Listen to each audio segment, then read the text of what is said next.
Hi, I'm Franca from EEO Specialists.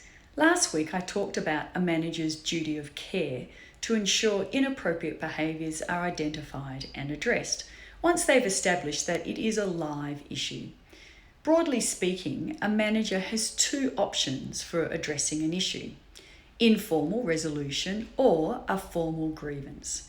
Within the informal resolution, there are multiple options, and I suggest that it is incredibly useful to have a range of informal options available in the hope that one of these will be suitable.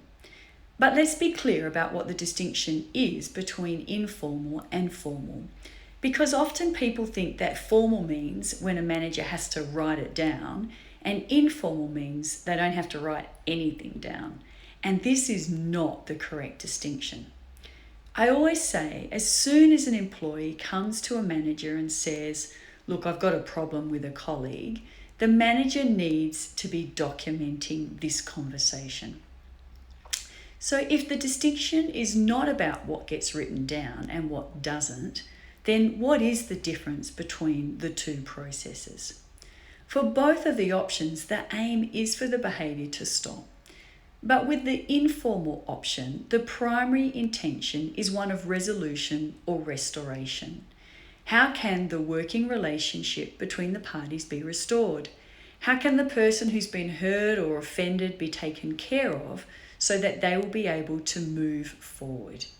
This is what we are hoping for in going down one of the informal options.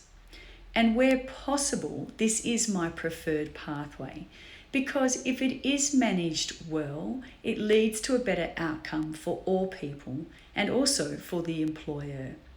But for a formal grievance, the aim is one of allegations, collecting evidence, and then does the evidence demonstrate that the allegations are proven or not?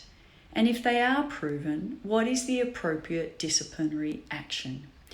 A formal grievance exists to establish to a legal standard if the behaviours complained of have happened, and what will the employer do to the employee. Once a formal grievance has been conducted and where the allegations are proven, an employer can then discipline an employee and keep a record of it on their personnel files.